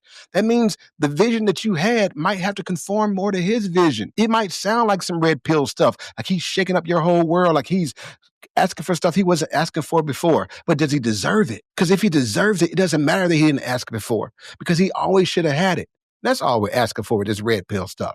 So let's be real. Modern marriages got men risking everything for partnerships that don't even honor them, don't even look out for them, don't even make sure that they are even acknowledge it for Father's Day hardly, right? So if she can disrespect you on TikTok and file for divorce with half, where's the incentive anyway? That's all he's saying. We're saying, ladies, the men are talking and we agree that there are problems that you need to address. And if you don't address them, we're going to take the red pill and fix it ourselves. Go ahead, y'all. Really quick, I got to think, because Nick brought up something. He brought up 90s R&B. And I want to do a night where we go get the lyrics for 90s R&B and read them out. It's really disturbing. Because I did all the things in 90s R&B. I listened to the lyrics, say, okay, this is what I'm going to do. I'm going to get the women and, get the girl of my dreams. And then you get outside and men realize, wow, women don't really respond to this stuff. Women don't really act this way. That's a red pill awakening when you realize 90s R&B is mostly bullshit. That's the simplest example I can give you. Women don't always have the purest of motivations and intent. Women can be bad people just like men can. And they don't on blanket deserve the benefit of the doubt, like we see in the case with the CEO. She's given the woman party is given the benefit of the doubt. That's a good example. Women can be shitty people too. And that's all the red pill really is awakening men to the fact that women aren't always sugar, spice, and everything nice. And I hate that hurts people's feelings. Oh, I think we got to shut the ladies up. I mean, I get it, but shut it down. Shut no, it down. I am breathing before starting because I want to make sure I hit every little point. You all are delusional. First of all, the red pill movement is not even a black man's movement. Neither was feminism a black woman's movement. So let's be very clear. This was not started with you in mind, my brothers, my kings, okay? So be very clear that one of the main principles of the red pillars, or the incels that we like to call them in today's modern time, they believe that 80% of women are only attracted to 20% of men. They believe that because they think that that means they will never find romantic satisfaction. That makes them victims and simps and suckers. We've been on that topic all day. So people who have to blame a woman for things that they find don't fit with them and answer the reason why they're insecure, fix your mother wound. Go to therapy. Get some help. She didn't do it. Your mama did. Because anybody that walks around the world trying to take a pill to clarify for them what one gender or one person may do is crazy. I don't even understand. I don't even understand how you guys can even say all the stuff that you just said in response to that. Like, this is not your fight, black men. Why are we here? Thank you for Sweet. proving. Go ahead, SNM. Okay, so sweet. So that was not my point. My point was this. First, I want to answer your question. The difference between a Lord and a leader is the Lord get assassinated. That's the difference between the leader and the Lord, because they get killed. And I put the T on the end of that. Once they get fed up, they get dead. That's the difference. So I want to clarify that. So when people are walking around talking about, I'm an alpha lord, well, you know what? You're setting yourself up to be assassinated, be it however you want to get it, either verbally, because the minute you say, I'm the Lord, well, you're already complaining about our mouths. So, well, guess what? You're going to get that verbal assassination. And sometimes they actually get assassinated in real life, i.e., that's where them snapped cases sometimes come from, other than cheating. But let's talk about disrespect, where we talked about how, Jay in particular, where you talked about how the woman not respecting, you ain't respecting yourself. These red pill dudes don't respect themselves. You know why they don't respect themselves? Because outside the incel conversation, I'm just talking about in general, you know what's disrespectful? When you say you're going to do something, you don't do it. That's disrespectful. And then you want her to respect you after you just said you're going to do something, you didn't do it. You didn't follow through on your own actions that you said you was going to do. That's disrespectful right there. So you disrespect yourself, and therefore she disrespects you too. So let's go ahead and just add some more, because we talked about red pill last week, and I so enjoyed that conversation. I learned so much. In my research, and I learned so much in regards to you guys' dialogue pertaining to the different fractions of the red pill. But this particular fraction of red pill is leading to divorce. And one of you guys, I can't remember which one, because there was a lot of highfalutin bullshit that was being skewed out there in some cases. Not completely. Some of it was legit, right? But stated that for the most part, what was it? Oh, I remember now. The household, right? It's the women are not showing up and women are not listening. But I just want to remind you that until the 60s, women didn't have a lot of rights. The problem is y'all reacting, not y'all, but men are reacting to the fact that women got rights. And y'all pointed out, women got rights now. And that's why they got too big in the head or whatever the case, because now we have rights. You can literally beat your woman to a rule of thumb until like 1972, I believe it was. And so I'm just saying that this is bullshit. It's basically the fact that y'all feel like y'all lost control of the women. And so because you feel like you lost control of the women, you got to get together and circle jerk each other and say, when, we need control back. I would just add this. When we talk about when it pertains to marriage itself, the reason why, because I noticed, Delvin, you actually didn't cite the reasons why. Nic, you kind of hit on it, though, when you're talking about the emotional unavailability. And it's because women tired. We tired of doing everything. You guys want the 1950s housewife, but you want it in 2025, freedoms, right? So you want that 1950 house, cook, clean, all that good shit, but then you want to go 50-50. And like I said, I'm a fan of 50-50 because I think we should be building together. But that's not what these red pills are saying. They say they want a traditional woman, but they're not even traditional men. You just made a whole soliloquy about providing. Well, who the fuck set that shit up that y'all supposed to be the provider and the protector? The women didn't set that shit up. So y'all hating on men who set the rules for other men. And that's why red pills have a problem, because some men say, you know what? We should stop beating our women to within the rule of our thumb and bullshit like that. We should let them have a credit card. They shouldn't have to have a co-signer. They're a full adult. Let them adult. And now you guys show up a different way. You can't just show up with your check. Now you guys show up with your emotional availability. And some men aren't ready for that. Red pill, the fraction that we're talking about, because there are some good fractions like we talked about before, factions and whatnot. So the faction that we're talking about, though, they show up and they want us to have struggle love. They want us to, and when I talk about struggle love, I mean the woman struggle to do every goddamn thing and he don't do shit but go home and play his goddamn video game because that's all he got to do. He come home from work and then he go play video game. And I support this because I play video games. Madden is the bomb. But anyways, but she got to do, she come home and she take care of the kids. She cooks, she cleans, she do all that shit. So she come home to another full-time job. And that's why these red pill, these incels and some other red pills who have problems with it. So let's go ahead. Let me jump to some other reasons that they point out besides the emotional unavailability. They also point out the undue labor, which I also touched on. And y'all touched on too, how the chores and all that good stuff is uneven and unequal and all that good stuff. Women tired of that too. So I'm just going to land with this. Red pill, I support a certain faction, but the faction that we're talking today is not red pill, it's red flagged. So the minute you come to me with red pill bullshit, I'm already throwing the flag up because now you're looking at it we talk about looking at it from both perspectives. So I'm going to look at it from the man's perspective. From the man's perspective, and I'm not, because you guys are really good at saying we're going to look from the both perspective. We're going to give grace. I'm giving grace to the men who feel like they lost control and their power because their power was tied up to what men identified that their power should be. And now that they have to show up and be better, do better, evolve, and participate, they can't do it. So I'm going to give them grace because they need that learning curve. They need that therapy. They need y'all to hold hands and sing Kumbaya with each other and let y'all crown each other. Matter of fact, y'all need, as in men, y'all need a circle. Because women, we complain all the time to other women. Maybe that's part of the problem because y'all ain't have no place to complain all the time. That's why our voices were silent. We were silenced. You wasn't silenced. You ain't been silenced because the men set the world up according to the rules that we live by. So y'all ain't been silent. Y'all voices just wasn't heard now, apparently, because you're not getting the responses that you wanted. So I'm going to say kudos to the red pill. I support you. You know why? Because ultimately you guys are talking to each other and uplifting each other. It may be ruining your marriages. It may be stopping you from having relationships. And them 20% of men who y'all think are getting fucked probably are the same 20% that's getting fucked. So you keep doing you, boo. I support it.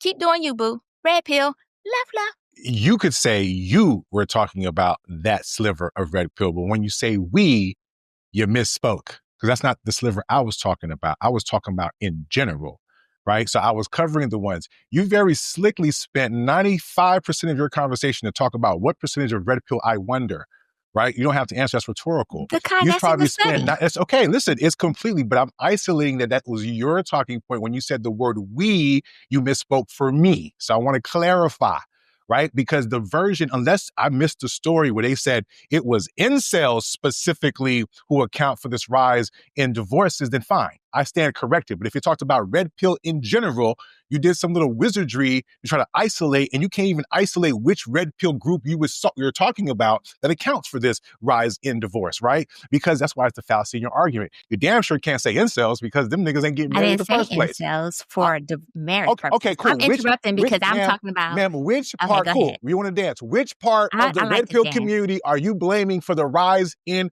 divorces, ma'am? Can you isolate which group? Is it the MGTOW? Is it the pickup artist group? Exactly. The more I'm you blaming talk, the people. the more you talk and interrupt, the more I will expose you, ma'am, because you just went on, and that was cool. Me. I'm exposing the bullshit that you just spewed. No, it's not bullshit. I'm controlled by facts and everything. You are trying to isolate a particular portion now. None. You picked on one little portion, and now you're trying to disqualify my argument because of that one little portion that you identified. Ma'am, I could put whatever on it, but you said we were talking about the group responsible for the divorce. And I'm saying I was not. You were trying to make it seem I didn't realize you were talking about that you were talking about, and I asked you to isolate which group you could not, right? You didn't give me a chance to. You told me it was rhetorical. Correct, but you still tried anyway and failed miserably. You can go watch the tape. You didn't have nobody. That's what I'm saying. The more you want to talk, the more you're going to expose yourself, right? You just wanted to get your shit off, and that's fine. But get your shit off. Don't include the rest of us who are trying to have a different conversation. No, because if you want to get on your high horse, this is shit that fucking gets me. Y'all lack empathy like a motherfucker. Anytime somebody brings up something, it got to be, oh my God, you guys are complaining. That's part of the problem. You're right. Niggas felt like they can't talk to y'all. And rather than be like, you know what, there could be some truth to that. Even if niggas got to bang up to get the language, y'all had a fucking head start when it came to being tapped into y'all emotions and being emotionally intelligent and all this other shit. A whole society that has been dedicated to the lifting of women while staying silent. You brought up Barack Obama. He also talked about how we have not invested in little boys or in young men. You keep on going back to the 60s, but for as long as you've been alive, you've had the right to get everything that you got thus far. Credit was not part outside of your reach.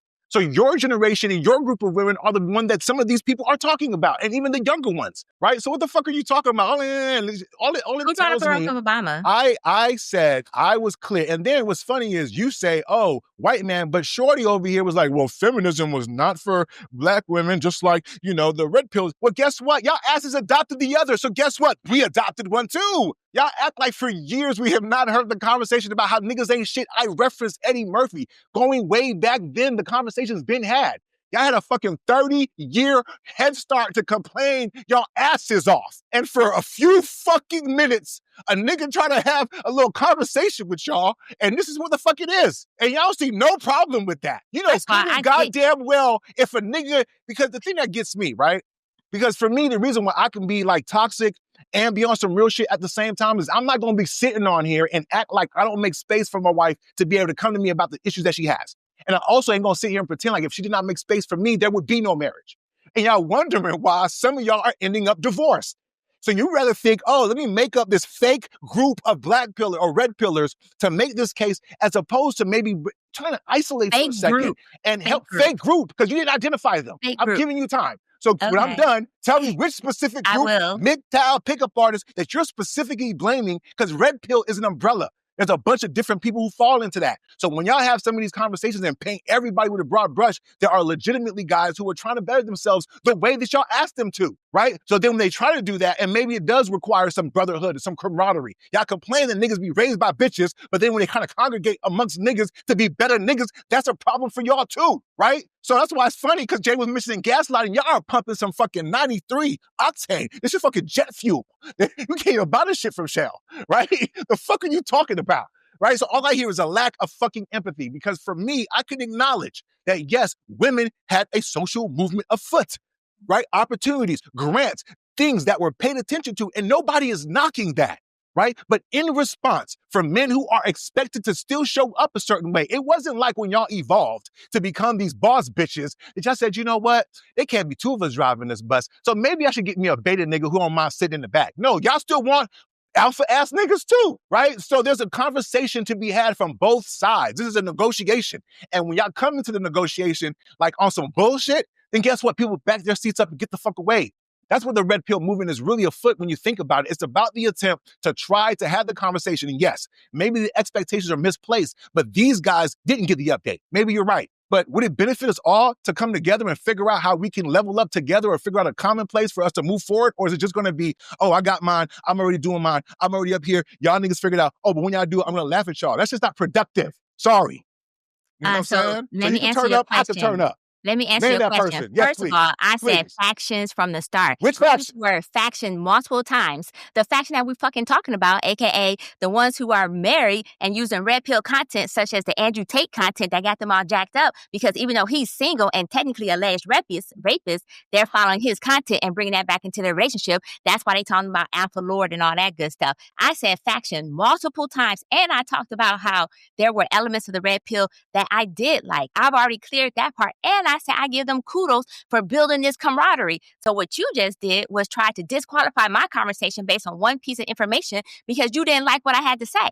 But it's cool though, because I support that, because you do all your soliloquies pertaining to women and how women, we need to listen. We are listening. We listen all the time. And just like y'all need to listen to each other. And that's what the red pill is. I even gave kudos to the fact that the red pill is listening to each other, that y'all now have confidants and y'all can boo-hoo-hoo and complain and build each other together. I even said that. So when you said I came with this basically disingenuous conversation, that's not true. I came with 100% facts backed up with what I just said, to include the fact that the video that we watched pointed out this stuff too. Okay, so now, real quick. So what I'm just faction is saying. Andrew Tate with? Because if you're just talking about married men on the internet talking shit, that's not just a red pill thing. Stop it. Because there was a married man Now called you're Derek trying Jackson to drill who was down. not, Now you're trying to drill into some this other is topic. bullshit. You're trying to This- deflect. I'm sorry, We ma'am. said we talk about Faction- you. I answered your question. I bullshit. said faction, and I provided one example. If you want me to You list gave me- every I single asked you- I example, asked that's you- I ridiculous. didn't ask you for a person. I'm sorry, Delvin, you're the resident red pill. And this is what's so bullshit, right? When we say factions, are we speaking of a person or are we talking about different groups? Like y'all mentioned incels. Incel is a faction. Please let me know where I'm misusing the English language. Because you named a person. Can you name me what I gave faction an or what example part of of the why red pill married community? men, I specifically said married men, was listening to people like Andrew Tate.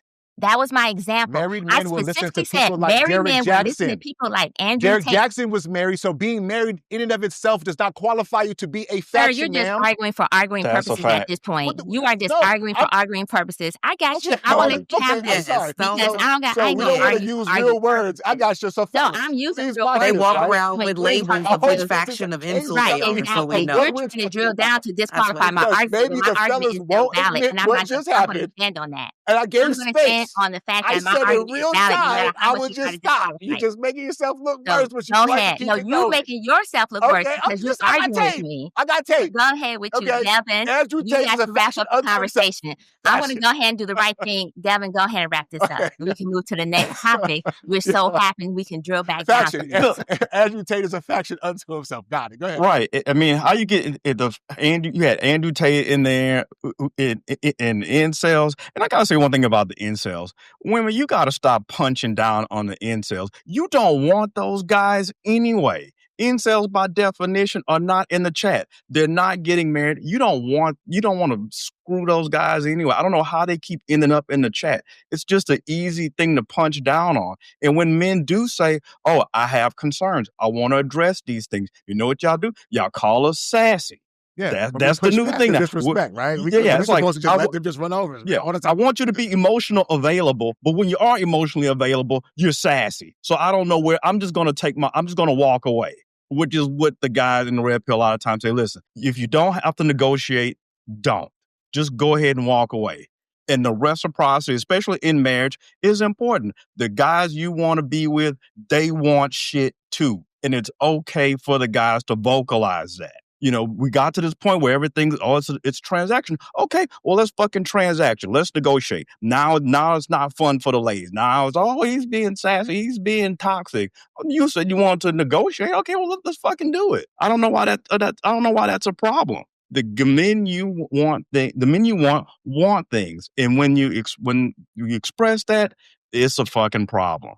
And I think that's super, super weird and very insular. And you ladies got to stop it. And the fact that we're even discussing it in public and not in a barbershop is a red pill thing. So shout out to us for that. I mean, you guys are the real heroes. Yeah, somebody got to speak up for men. Somebody got to. I'm going to bring my violin next week, SNM. So then when all these sob stories are being given, I'm going to have something in the background to go in and play my miniature violin for these miniature woes and just go ahead and let them have their Me and Nick with would a just good be emotionally available, and they pulled out the world's tiniest violin. Availability. It's okay. Delvin. This is an expression of a wound that you have against women based on your misogyny and patriarchy, and it sucks. No, listen, she's right. Because break out the tiny violins. Go ahead, S&M. I got mine on deck. Oh, I got mine on deck. So you know who technically the red pill should love? Should be Jasmine Brown, because she is now back and out and about and on interviews where she is saying that she is tired now.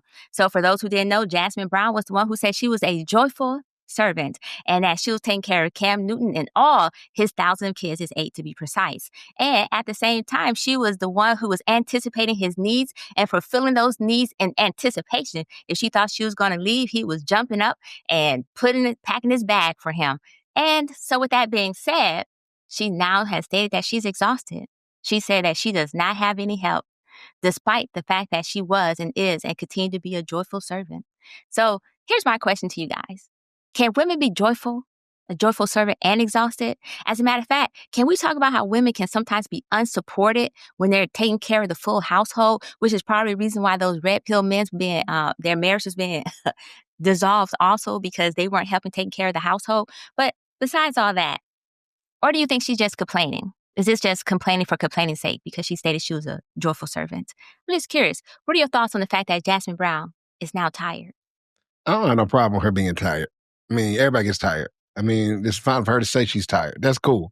I don't think she's like a victim. I don't think anybody should feel sorry for her, because while she's complaining she's taking care of these 8 kids, there's somebody else who gets up and works 2 fast food jobs and they're on their feet all day. Ma'am, pick a struggle. You know what I mean? We're all going to struggle for something. You choose. We're all going to suffer for something. You choose what you suffer for. She want to live that lifestyle that comes with Cam Newton's orbit and his influence and his money. This is what your price of admission was for that. Please stop complaining. You were just saying you enjoyed it. Now, I do get it. Sometimes we bite off more than we can chew, and it's okay to say that. That's cool. But what I am saying is the situation hasn't changed. Cam didn't do anything different. He didn't throw new stuff on her. It's the same situation it was when she was joyful. Now she's just tired. That's okay. But you can't blame him. He didn't switch it up. He didn't do something new, right? She got the same relationship that he sold her in the beginning. Now, if she doesn't like it anymore, then yes, maybe she needs to negotiate. But I don't think you can blame him for that. So, and when women ask for this lifestyle, listen, nobody gets a free ride for nothing, ladies. You're going to have to do something you don't want to do, okay? We are all in this life doing something we don't want to do. I see women like, I don't want to work. My man got to work. I don't want to spend my money. He got to do that. I don't want to do this. I don't do manual labor. I don't pick up stuff. I don't do this. What is it you do? Like, seriously, y'all, everybody's so entitled now. So I'm glad she's working. I'm proud of her, ma'am. I be tired too. Okay, I've raised kids alone, and yes, it's a struggle. But guess what? The job is tiring. You're going to be okay. You're doing it right. That's okay. Keep pushing. Okay, enjoy your soft life. You got a big tub. You have some ways to unwind from your struggle that the average person doesn't have. So when Tia B bring her tiny violin next week, make sure she play a song for you. Y'all go ahead. And I'm going to bring that hoe just for her, because she's on that list too. Because, ma'am, we don't care. We don't care, ma'am. You had 8 kids with a man who said he never wanted to marry you. You had 8 kids with a man who said he was going to continue to cheat. You are not a servant, ma'am. You are a concubine. You are a legacy builder. Your job was solely to come through and bear children and fruit and raise them. That is your job. You signed up for it without a contract, unfortunately, which means you're stuck with those 8 kids. Yes, my violin plays in the background for you because take it. Gucci Man's wife, Keisha Kior, actually came out yesterday and had a very similar video saying she does everything for him except help him shower. She prepares his meals, lays them on the table, and all of those things. I anticipate at some point in her life, maybe, just maybe, Gucci Man may buy maids for her. I don't know. But maybe she would be feeling like this lady does as well. We don't care. So I just Your want mansion is your pay. I just want to clarify one thing. He actually this is his third baby mama, I believe. The other kids are by other women. She only has one with him. That makes Right, but if she stipulates that she's taking care of all eight, I feel like she's probably being the queen sucker. Her house is the house. No, I love that you said that, Tia, because what made this story relevant was the ability to have empathy towards women who are doing it alone, right? But I heard absolutely none because this was about this particular woman. No, it's okay. Listen, I'm not knocking that, right? I think you made your point clear, and I would just love for you to keep that same energy if you're just talking about women in general who choose to be in these situations where they're taking care of multiple kids and being with a man who they know clearly is not going to be very attentive at the home, like Nelly was, for example. Because I also seem to remember that was the same energy that SNM was on when she was talking about the whole Nelly situation, because like low key, she knew what she was getting into and then she was with the nigga. So I'm just glad that you don't have Nelly empathy. Yeah, we were just talking about how like women get in relationships with men and they should know that the guy is not going to be really at the crib helping them out like that. And so it makes it very hard for them to complain. The irony for me was that I knew that both of you would take that slant, but as the guy here, I was like, well, that's kind of sucky because I can empathize with the woman who's having to do a lot at home, right? But I get it, you know what I mean? So I'm going to stop there because I don't want to just shit because I still have a certain energy. You know what? Fuck it. I'm going to say my piece here. I just find it interesting for young women folks. Y'all just, I have to question the motivation behind the energy around this young lady, right? Okay, so what? She said some things, she decided to switch it up, right? When I saw her speaking, it wasn't like she was boohoo crying for real. She was giving an account of what happens. Even people who like love service sometimes get frustrated sometimes. Sometimes it feels like a lot. Y'all act like people can't just have a human experience where they got to be cheery all the time. Yeah, there are people who enjoy being homemakers and providers. I know that's a concept that's very difficult for some of y'all. Y'all wonder why, never mind. But for some of us, they enjoy that, right? And even those people who enjoy it, sometimes they get tired. It's okay to say I get tired. Doesn't mean that they're about to leave the relationship, they're going towards divorce and all that other shit. I think y'all need to believe that to feed whatever it is that y'all got to feed as if it validates your position on the situation. She's in a relationship with somebody that she seems to be happy with. She speaks her truth. She's a content creator. Like, until she leaves the nigga, update me then. But until then, she seems to be satisfied. Y'all are wishing upon a star that somehow it doesn't work out. And this is a real cry for help. Because how dare she be okay with being a mother to 8 kids, even some of those it's not hers? The nerve of y'all. You know what I'm saying? And I get that I'm the guy who doesn't support women, but no, I'm sorry, right? Because to me, I can hear her saying, hey, maybe I wish that my guy was around the house a little bit more. As a husband who has a 4-year-old about to be 4, I'm attentive to that. So I can understand if my wife feels that way, because sometimes, even though I am busy, I still wonder if she feels that way. So then I try to be more intentional about being around. But I get that. Listen, I ain't making millions of dollars launching a bunch of podcasts and trying to get the bread like Cam is right now. I'm just doing what I do. But yeah, some guys don't necessarily pay attention and some guys do. It's up to having that conversation. I get that. That's a real thing. But we won't have that conversation because we prefer to be more frivolous about the fact that this particular young lady, who's attractive, by the way, right? And regardless of what she says, she's still the queen of that castle. So until otherwise, I don't see why we hating on her. For real. And it saddens me that we just can't have a smidgen of empathy for a person who is saying, damn, I'm taking care of 8 kids. Sometimes it gets a little hard. It's a little difficult. It got to be all this other stuff to justify our particular position. I get it. You know what I mean? But go ahead. I mean, let's be very clear. These are what SNM said, 3 different baby mamas. This is a man who said he does not want to be committed and he would never be committed to one woman. This is a man who has not only shown her the red flags, but thrown them at her ass and gave her the ultimatum to stay. In those instances where she was hurt and when she was sad, she stayed. And guess what? Being a content creator means when you put your shit on the internet, you leave them for people like me to come to my own conclusions. So yes, when you get back on after saying, I proudly serve my man and my children and this is my job and I love it. Nah, bitch, I don't want to hear your complaints today because you're right. Having 8 kids is a hard ass struggle. Guess what? Having 2 is too. Having 4 is too. We do it.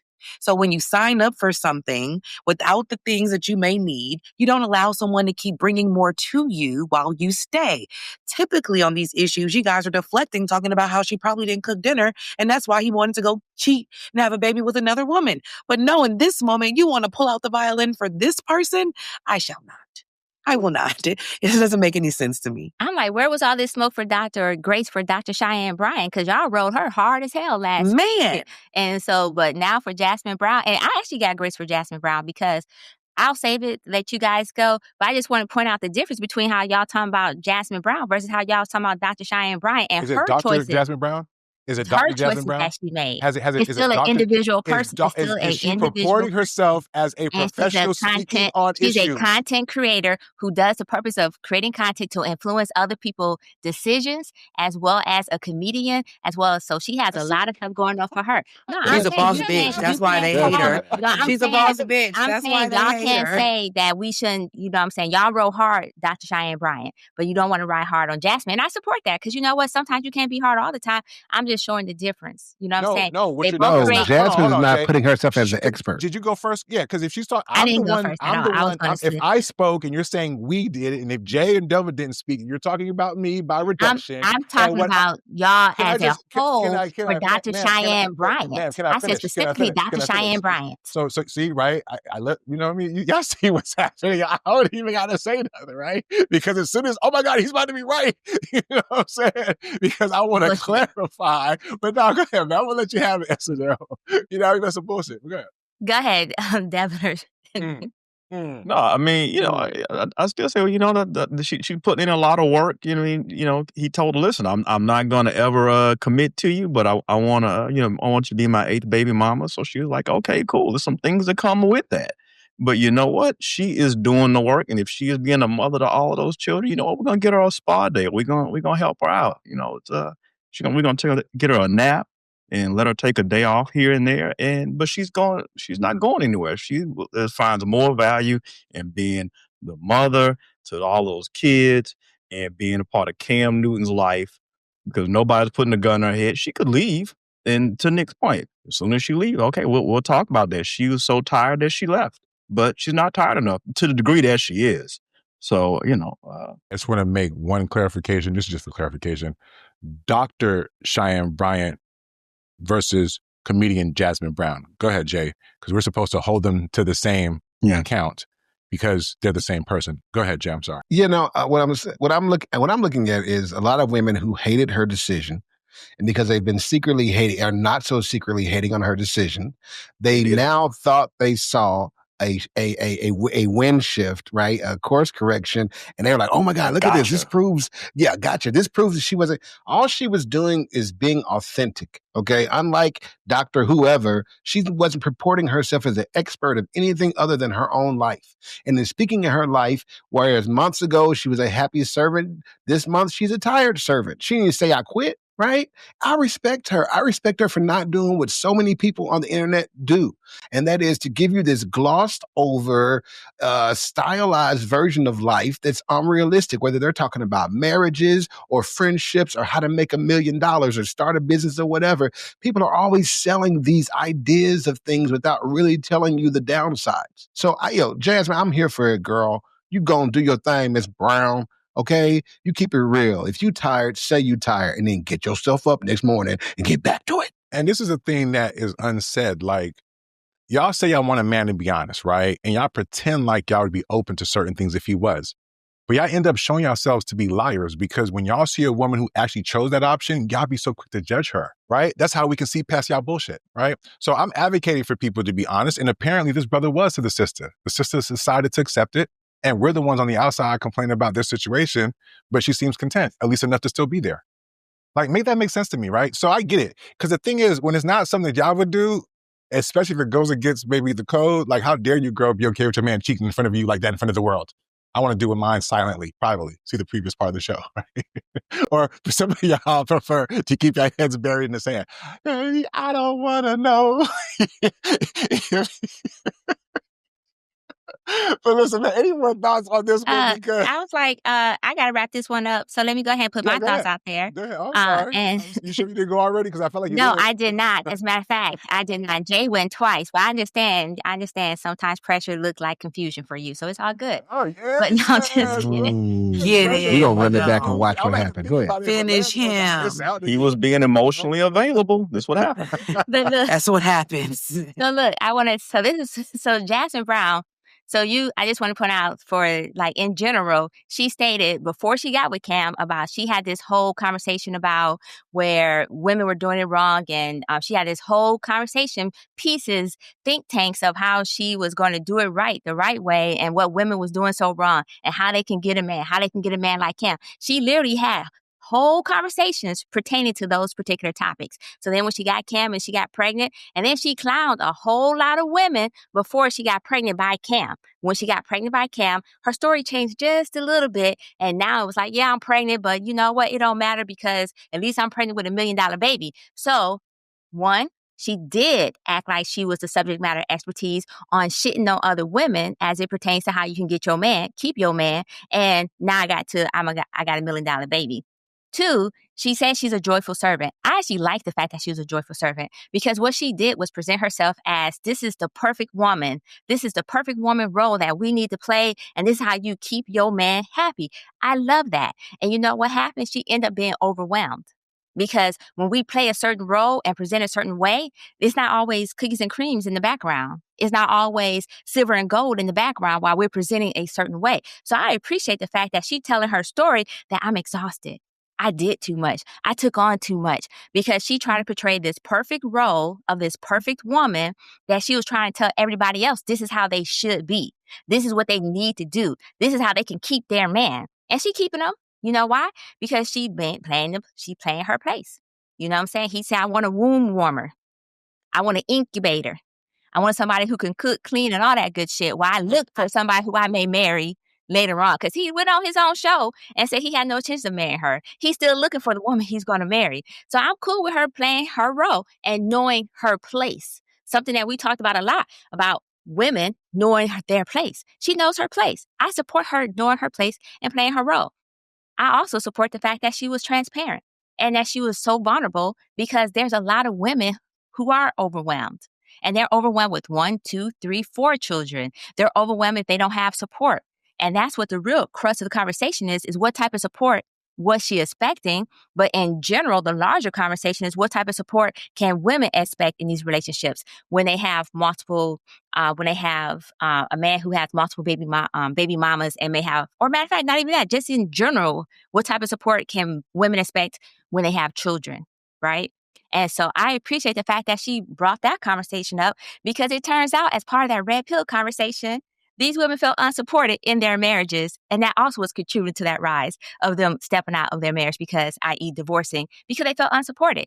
So she's talking about it as a girlfriend, not as a wife though, but as a girlfriend because she did not secure that ring as a girlfriend. And I support that because they're in a long-term committed relationship. So with that being said, Cam Newton said he's a provider. He's providing all day. That's what she wanted. She chose her poison. And matter of fact, I won't even call it poison. She chose the lifestyle that she wanted. She acknowledged that she's exhausted from the lifestyle that she wanted, and I hope she continues to support and play her role in the lifestyle that she wanted. For those women so my advice to women who was not expecting this particular lifestyle, i.e. having kids and whatnot, and having a man that did not support them or whatever the case may be, but they're still providing, that's when you need to have discernment and figure out what you're going to do, how far you're willing to go, and when it's time to renegotiate, as the guys were talking about, renegotiate in that particular relationship. So I'm all for it. I think that's a perfect way to land that particular story on a positive, even though it was dripped in sarcasm and shade. But with that being said, listen, guys, you called her a womb warmer. Well, right? that part was not. It's funny how we demean other women, but I'm the one that doesn't love Black women. But listen, guys, before we get out of here, we got to take like a little bit more of a somber tone. As you guys are well aware now that Malcolm Jamal Warner has passed. Many of us know him as Theo Huxtable from The Cosby Show. We were introduced to him. We fell in love with him as a character. We related to him as a brother. maybe some people as a son, I guess. What are your thoughts in regards to just his passing? I think for some of us who are a little bit older now, we start seeing people around our age group starting to pass. It does become a little bit of alarming. But in this case, I believe it was from a accident that occurred while he was on vacation. So before we get out of here, any last thoughts for Malcolm Jamal Warner? Anybody? So my heart goes out to the family. And I'm truly saddened by this because Theo reminds me of my brother. And so that was my first thought. I was like, no, not my brother. And I hate the fact apparently he died. He was sucked out by a riptide. And a lot of times when people are in riptides, and I say this as a coastie, a lot of times when people are in riptides, they're hard to fight, but they actually die from exhaustion trying to fight the riptide. It'll be easier, and I don't even to go with the current, so to speak.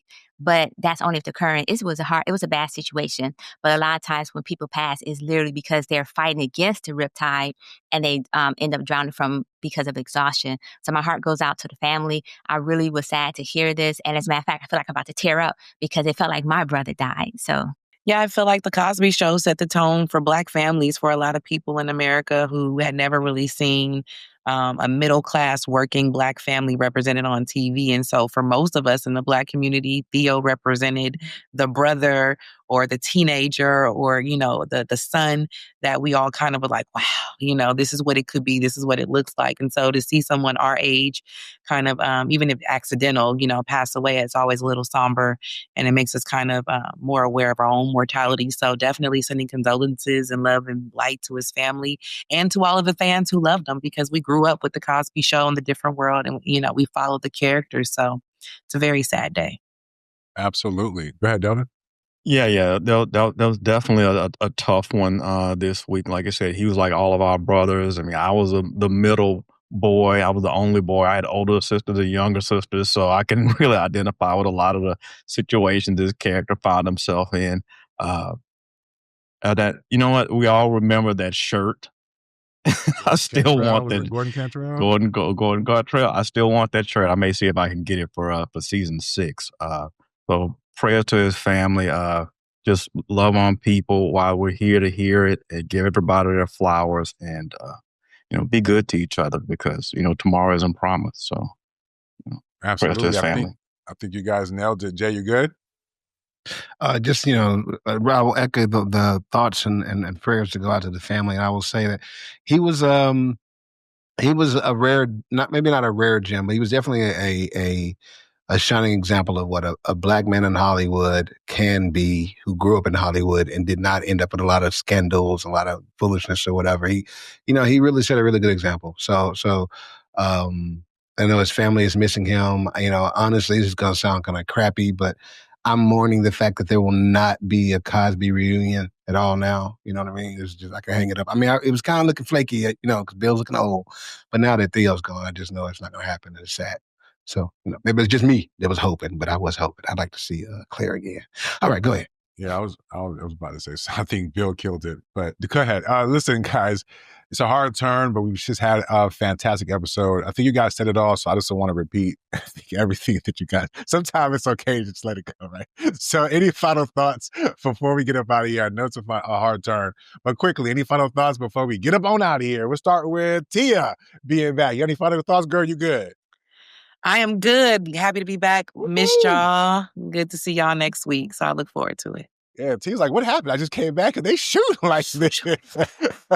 It's okay. I was ready for you. Okay. Jay, any final thoughts before we get up out of here?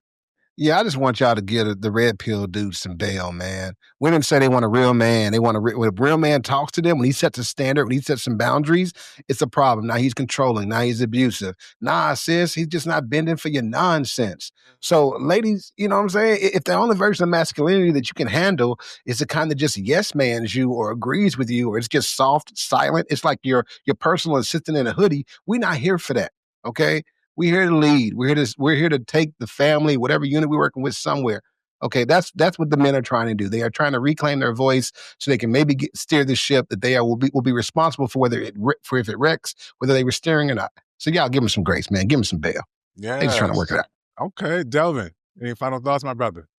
Man, great episode. Great episode. As of course, got the whole crew back. Listen, yeah, we're gonna take a few weeks off of blaming the red pill for divorce and climate change and the Female declining birth infertility. rates. Yeah, fertility. Yeah, dogs and cats living together. We're gonna ease up on the red pill. Sometimes you just gotta take accountability, ladies, and look in the mirror and stop looking at red pill content. Sometimes it's you, and I hate that for you.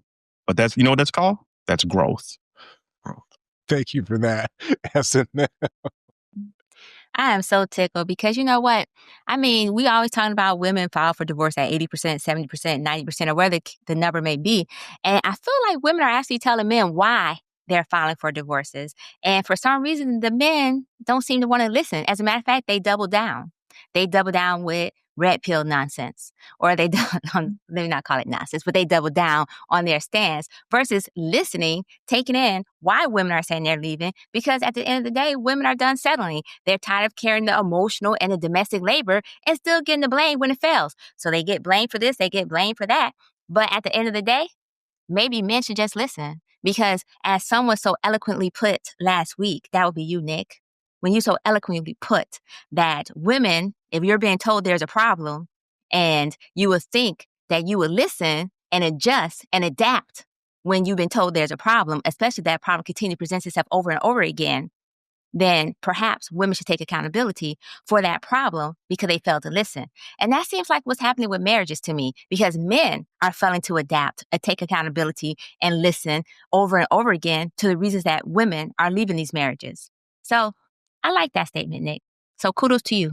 Yeah, no, listen, I get it. You know, it's all, Me Too is all fun and games when men get to join the conversation in regards to the concerns and the complaints that they have, right? It's all fun and games still. It's us too, right? Because we're not allowed to have opinions and to have observations and to point out ways that y'all fall short. Many, many, many ways that you guys fall short. I get it. And what's so awesome about y'all being smart as y'all are, you guys know how to rationalize things. Like the girl was rationalizing that, oh, being a boss bitch is because men say they want a thing, but they don't know how to deal with it. No, it has nothing to do with how I show up in relationships. It has nothing to do with whether or not I'm his cup of tea. Nah, it has nothing to do with those things, right? I get it. So yeah, it's all Nic. You know what I'm saying? But listen, one of us is going to lead you astray when it comes to this relationship thing when you guys are navigating it out here in these streets, right? And one of us is not, okay? I'm not going to call out any names, but it starts with an S, okay? Last thing I want to say real quickly, right, is Jasmine Brown.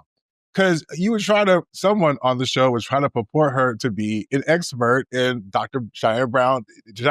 No, that's not true. So what I will say, though, is Jasmine Brown is an expert for herself. She's showing you that. She saw a man. She wanted a man. She got that man. Now, y'all might want to, if you really listened to one of my co-hosts, it was like they were praying for the downfall because they want to be right. But what I'm going to tell you is a secret. Ladies, come in. Some of you want that guy that the only way you get that ring is to be the last one standing. Let me say that one more time because I don't think y'all really heard me. Some of y'all want that guy that the only way you're going to get that ring is to be the last one standing. Okay, now my brothers, if I'm off, please correct me. But there are some guys, you got to weight them down. You know what I'm saying? Like he gonna wake up one morning and think, damn, she been with me this whole entire time. You know what I'm saying? That's the game that she's playing. And I get that some of y'all women can't see it because y'all not playing that game. But before you point a finger at somebody else, ask yourself, how good are you playing the game that you're in? Because I think she would say she's winning in the game that she's in, right? But with that being said, don't forget to like, subscribe, follow, and all that good stuff. I hope we get some comments because I still got some energy to get off. So please comment. And of course, we got the merch shop, which the emotional ears should go off the chain this week because S&M. But with that being said, on behalf of myself, S&M, Jay, Tia, and Delvin, we'll see y'all next week for the season finale. Yeah, next week. I got all my people with me. We'll see y'all. Peace. Peace. Oh, shit.